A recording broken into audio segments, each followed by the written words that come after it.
ગુજરાતમાં ક્ષત્રિય સમાજની વિશાળ રેલી કલેક્ટર તંત્ર દ્વારા રેલી યોજવા મંજૂરી આપવામાં આવી। રૂપાલાના વિરોધને લઈને રેલીની માંગની મંજૂરી હતી તો મોટી સંખ્યામાં ક્ષત્રિય આગેવાનો આ રેલીમાં જોડાયા। મોટી સંખ્યામાં ક્ષત્રિય મહિલાઓ પુરુષો આ રેલીમાં જોડાયા તો બહુમાળી ચોક ખાતે પોલીસ કાફલો ખડકી દેવામાં આવ્યો છે।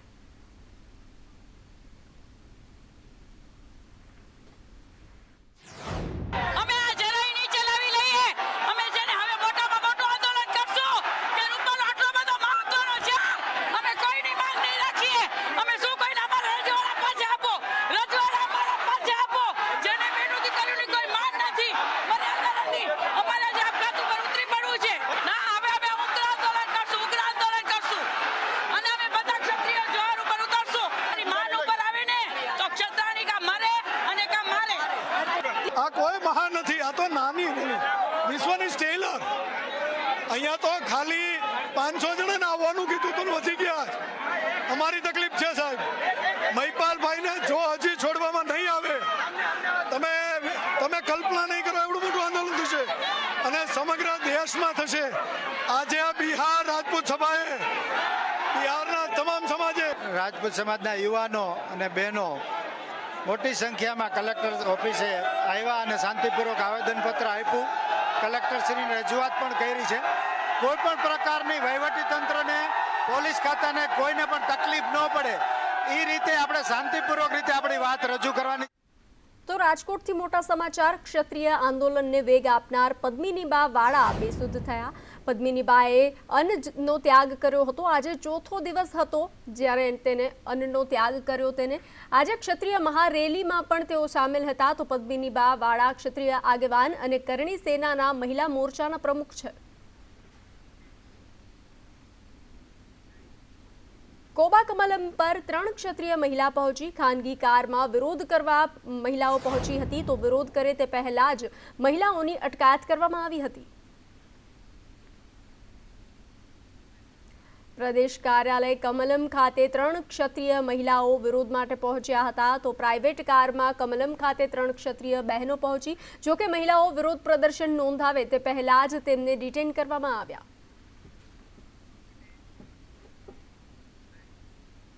તો કોંગ્રેસ અધ્યક્ષ શક્તિસિંહ ગોહિલની અપીલ સામે આવી છે। ક્ષત્રિય મહિલાઓને જોહર ન કરવા તેઓએ વિનંતી કરી છે। જીવનો ત્યાગ કરવો તે પાપ છે।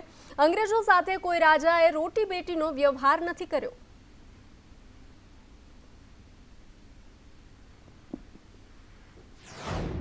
જોહર કરીને પોતાના સિદ્ધાંતોને જાળવવા માટે આખરી ઉપાય તરીકે જોહર થાય।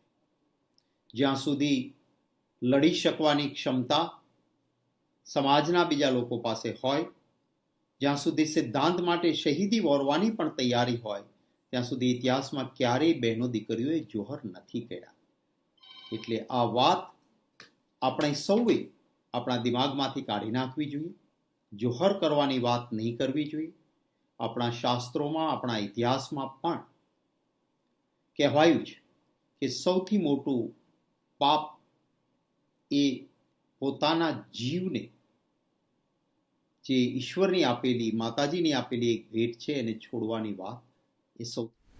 તો રાજકોટમાં રૂપાલા મુદ્દે ક્ષત્રિય સમાજની બેઠક પૂર્ણ થઈ। બેઠકમાં જુદા જુદા મુદ્દાઓ વિશે ચર્ચા કરવામાં આવી। આશા છે કે રૂપાલાની ઉમેદવારી રદ થશે તેવું કરણસિંહ ચાવડાનું નિવેદન સામે આવ્યું। જિલ્લા તાલુકામાં આવેદન આપવાનું બાકી હોય તો તે કાલે સાંજે 7 વાગ્યે ધંધુકામાં અસ્મિતા સંમેલન યોજાશે। છે આની પાછળ કોઈ રાજકીય પક્ષ નથી, કોઈ રાજકીય આગેવાન નથી।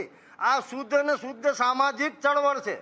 એટલે સુરેન્દ્રનગર કર્યું, ભાવનગર કર્યું, ધંધુકાના મિત્રોએ સ્વયંભૂ આવતીકાલે આપ જોશો કે આમાં કાઠી ક્ષત્રિય સમાજ, નાળોદા રાજપૂત સમાજ, કારડિયા રાજપૂત સમાજ, મોલે સલામ ક્ષત્રિય સમાજ, અન્ય સમાજો પણ 25,000થી વધુ સંખ્યામાં કાલે ધંધુકામાં ભેગા થયા। આપનો પ્રશ્ન એનો જવાબ આપું કે રાજકોટમાં શું, તો રાજકોટમાં અમે સંમેલન કરવાના છીએ પણ એ અમારી ગુપ્ત રણનીતિનો ભાગ છે। એટલા માટે જ્યારે પણ નક્કી કરવાનું થશે ત્યારે અમે આપ સૌ મીડિયાના મિત્રને જણાવીશું। નવું નામ આપ્યું છે ઓપરેશન રૂપાલા। રૂપાલા સાહેબની ટિકિટ કપાવી જોઈએ વાત ફાઇનલ છે। ક્ષત્રિય સમાજમાં ભયંકર રોષ છે. આજે અમારી બહેનું કેવલમ ખાતે જોહર કરવા જવું પડે, રાજકોટમાં અપવાસ ઉપર ઉતરવું પડે, અને છતાં સરકાર એક વ્યક્તિને બચાવવા માટે, અરે હું તો એમ કહું છું કે જો પરસોત્તમભાઈમાં 1% ખાનદાની હોય તો બહેનો જોહર કરે ત્યારે શરમ આવી જોઈએ ને કે મેં આ બહેનોની ટિપ્પણી કરી છે, એને સ્વૈચ્છિક રદ કરવા માટે પોતે જ હટી જવું જોઈએ. અને હું ગૃહમંત્રી અને મુખ્યમંત્રીને કહેવા માંગુ છું કે અમે બિલકુલ શાંતિપૂર્વક આંદોલન કરી રહ્યા છીએ, કરવાના છીએ, અસ્મિતાની વાત છે, પણ તમારા આવા કોઈ પણ પગલાંથી કાચું કપાશે અને કાયદો અને વ્યવસ્થા બગડશે તો એની જવાબદારી ક્ષત્રિય સમાજની રહેશે નહીં.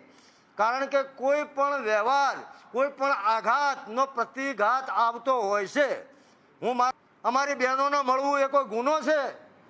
કોઈ રેલીમાં ભાગ લેવો એ કોઈ ગુનો છે? એટલે આપના માધ્યમથી કહેવા માગું છું કે આના ઉગ્ર પ્રત્યાઘાતો પડે એ પહેલાં સરકાર તાત્કાલિક બિન તોહમત મહિપાલસિંહ મકરાણાને છોડે એવી હું વિનંતી કરું છું. તો મકરાણા અને ક્ષત્રિયાણીઓની અટકાયત બાદ ભારોભાર રોષ જોવા મળી રહ્યો છે. રાજ શેખાવતે ક્ષત્રિય સમાજને આવાહન કર્યું છે, તો કમલમ ખાતે ભેગા થવા આવાહન કરવામાં આવ્યું. તમામ લોકો કેસરિયા ઝંડા દંડા સાથે કમલમ પહોંચે, જેને જે સમજવું હોય તે સમજે તેવું નિવેદન રાજ શેખાવતનું સામે આવ્યું.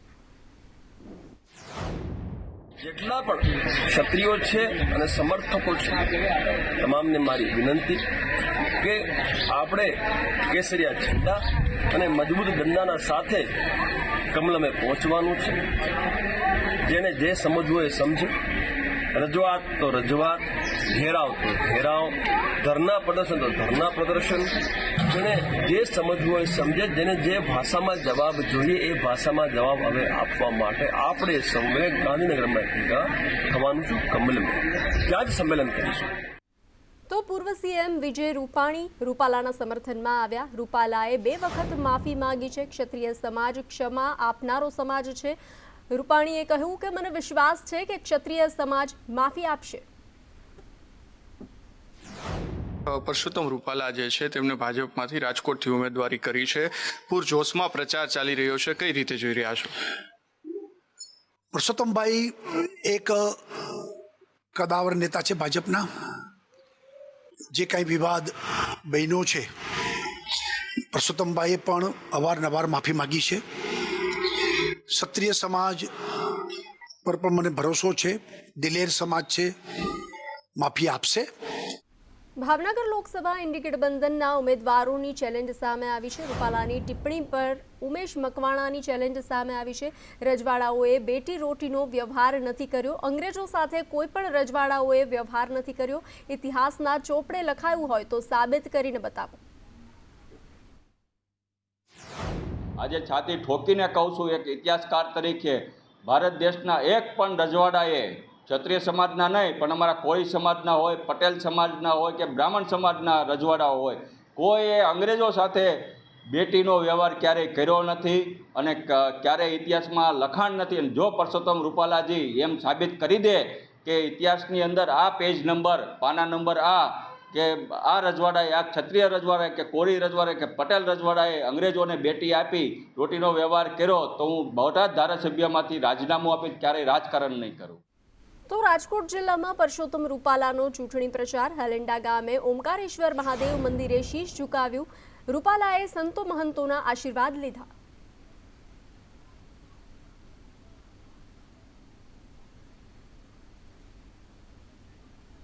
વિધાનસભા પેટા ચૂંટણીને લઈને મધુ શ્રીવાસ્તવનું નિવેદન સામે આવ્યું છે. 2 દિવસમાં કાર્યકર્તાઓ સાથે બેઠક કરીશ. મારો વિરોધ વડોદરા ભાજપ સંગઠન સાંસદ વિરુદ્ધ. વાઘોડિયામાં બીજેપી લાવનાર જ મધુ શ્રીવાસ્તવ છે તેવું નિવેદન સામે આવ્યું. અને મેં તો ભાજપ સાથે છેડો ફાડી નાખ્યો છે, એટલે સવાલ આવતો નથી. મેં ભાજપના વિરોધમાં રહેવાનો છું કે ભાજપે અડધે રસ્તે મને ઉતારી દીધો છે કે ખરેખર હું સારું કામ કરતો હતો, વિકાસના કામો કર્યા, ધર્મનું કામ કર્યું, પાર્ટીને આગળ વધારવાના પ્રયાસ કર્યા, બરોડા ડેરીમાં કોઈ જયારે ભાજપને બરોડા ડેરીમાં ભાજપને લાવવાના પ્રયાસ કર્યા. આ કાર્ય કરવા છતાંય અડધા રસ્તેથી મને ઉતારી દીધા છે આજના વડોદરાના લોકોએ, સંગઠનોએ યા સંસદ સભ્યો એમને ઉતારી દીધા છે. એના કારણે મારે ચૂંટણી લડવાનું. તો બનાસકાંઠા લોકસભામાં ચૂંટણી જંગ જામ્યો છે. CR પાટીલના પ્રહાર પર ગેનીબેનનો પલટવાર સામે આવ્યો છે. ડિપોઝિટ જપ્ત કરવાની વાત મુદ્દે ગેનીબેનના પ્રહાર સામે આવ્યા. ડિપોઝિટ બનાસકાંઠાની 18 આલમ ભરવાની છે, તો તમે ડિપોઝિટની વાત કરી ઉમેદવારોનું અપમાન કરો છો. બનાસકાંઠાની જનતા અપમાનનો જવાબ 7 મેના રોજ આપશે.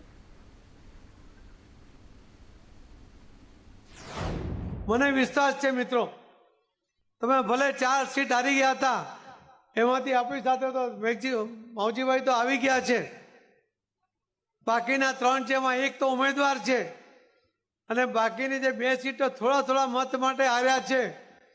તમે તાકાત લગાવો આ વખતે. આ વારે જે આપણને નડે છે ને, એને આ વખતે ડિપોઝિટ પૂરી કરી દો. આ વખતે કોઈ ચૂક ન થાય. તમને લાગેલા કલંકને ધોવા માટેની આ તક છે. એકાઉન્ટમાં 1 લાખ રૂપિયા પણ આવી ગયા છે, ત્યારે તમે ડિપોઝિટ જપ્ત કરવાનું કહીને બનાસકાંઠાની જિલ્લાની જનતાનું મતદારોનું અપમાન કરો છો. અને અપમાનનો બદલો એ બનાસકાંઠાની 18 આલમ 36 કોમ એ 7/5/2024 ના રોજ એ મતદાન કરીને તમારો અહંકારનો જવાબ એ બનાસકાંઠાની જનતા આપશે. તો ગુજરાત સહિત કેટલાક રાજ્યોમાં ભાજપના સ્થાપના દિનની ઉજવણી કરવામાં આવી. પાટનગર ગાંધીનગરમાં ભાજપના સ્થાપના દિવસ નિમિત્તે ઉજવણીનો કાર્યક્રમ યોજાયો હતો. CM ભૂપેન્દ્ર પટેલે કાર્યક્રમમાં હાજરી આપી હતી અને પંડિત દીનદયાળ ઉપાધ્યાયની પ્રતિમાને પુષ્પાંજલિ સાથે ઉજવણી કરવામાં આવી હતી. દિલ્હીમાં ભાજપના હેડક્વાર્ટર પર સ્થાપના દિનની ઉજવણી કરવામાં આવી હતી. તો ભાજપના રાષ્ટ્રીય અધ્યક્ષ JP નડ્ડાએ મોટી સંખ્યામાં કાર્યકરો સાથે સ્થાપના દિનની ઉજવણી કરી. ઉજવણી દરમિયાન JP નડ્ડાએ ભાજપના ધ્વજને ફરકાવી કાર્યકરોનું મોં મીઠું કરાવ્યું હતું. તો હૈદરાબાદમાં પણ ભાજપના પાર્ટીના કાર્યાલયે ધ્વજ ફરકાવી સ્થાપના દિનની ઉજવણી કરવામાં આવી. વડોદરા SSG હોસ્પિટલમાં ઓક્સિજનની લાઇન લીક મેન્ટેનન્સની દરમિયાન ઓક્સિજનની લીક થઈ હતી. તો 15 મિનિટ માટે ઓક્સિજનનો પુરવઠો ખોરવાયો હતો. સ્ટાફે હાથથી પમ્પિંગ કરી દર્દીને ઓક્સિજન આપ્યો હતો. 15 મિનિટ બાદ ઓક્સિજન પૂર્વવત કરાયો.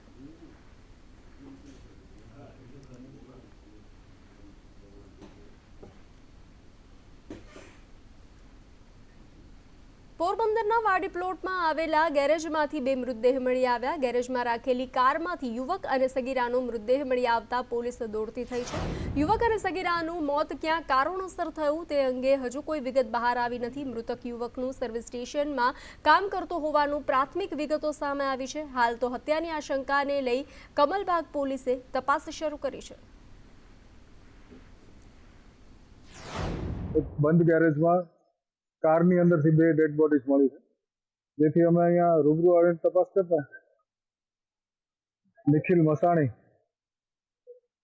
અને નિશાબેન નાવાના બોડીઝ કારની અંદર અને બાજુમાં પડેલા, જેઓને તાત્કાલિક હોસ્પિટલ ખસેડવામાં આવ્યા. એક તરફ રખડતા ઢોરના ત્રાસને ડામવા માટે ઢોર પાર્ટી મહા મહેનતે રખડતા ઢોરને પકડી રહી છે, ત્યારે બીજી તરફ વડોદરા કોર્પોરેશનની ઢોર પાર્ટીએ પકડેલા ઢોરને 3 શખ્સો દાદાગીરી કરીને છોડાવી ગયા. 3 શખ્સોએ પોતે ભાજપના કાર્યકર્તા હોવાની દામદાચી આપીને ઢોર પાર્ટીએ પકડેલી ગાય છોડાવી ગયા. 3 શખ્સો વિરુદ્ધ કુંભારવાડા પોલીસ મથકમાં ફરિયાદ નોંધાઈ છે. છોટાઉદેપુરમાં જોખમી સવારીનો વિડીયો વાયરલ થયો છે. ખાનગી બસ ઉપર બેસાડાયા હતા ભરચક મુસાફરો, તો બસમાં ક્ષમતા કરતાં વધુ મુસાફરો બેસાડવામાં આવ્યા. સ્લીપિંગ કોચમાં પણ વધુ લોકોને બેસાડવામાં આવ્યા. મધ્યપ્રદેશ જતી બસનો આ વિડીયો વાયરલ થયો છે. ડ્રાઈવર કંડક્ટરે લોકોના જીવને જોખમમાં મૂક્યા. છોટાઉદેપુરના નસવાડીમાં સંદેશ ન્યૂઝની ઇમ્પેક્ટ સામે આવી છે. નેલિયાબારી ફળિયાની મુલાકાતે અધિકારીઓ પહોંચ્યા હતા. તો નસવાડી TDO ઇજનેર સરપંચ તલાટીએ મુલાકાત લીધી હતી. તો સરગરભાને 3 કિલોમીટર લાકડાની જોડીમાં લઈને હોસ્પિટલ જવાનો જે અહેવાલ પ્રસારિત કરવામાં આવ્યો હતો, તો સગર્ભાના ઘરે પણ અધિકારીઓએ મુલાકાત લીધી હતી. સંદેશ ન્યૂઝના અહેવાલ બાદ તંત્ર જાગતું થયું છે.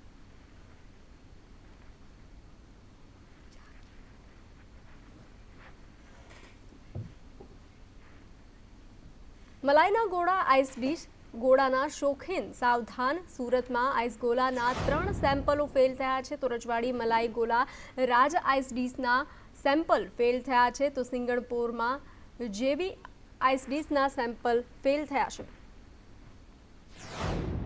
અલગ અલગ ટીમો બનાવી દરેક ઝોન વિસ્તારમાં નમૂના લેવાની કામગીરી હાથ ધરવામાં આવેલ. તેમાં કુલ 23 નમૂનાઓ લઈ પબ્લિક હેલ્થ લેબોરેટરી સુરત મહાનગરપાલિકાને પૃથ્થકરણ સારો મોકલાવી આપવામાં આવેલ. આ કુલ 23 નમૂનાઓ પૈકી કુલ 3 નમૂનાઓ એ ક્રીમ અને સિરપના જે food safety and standard act 2006 ધારાધોરણ મુજબ માલુમ પડેલ ન હતા. આવા જે નમૂનાઓ છે તેની સામે અગાઉના સમયમાં food safety and standard act 2006 educating officer સમક્ષ ફરિયાદ મૂકવાની કામગીરી હાથ ધરવામાં આવશે.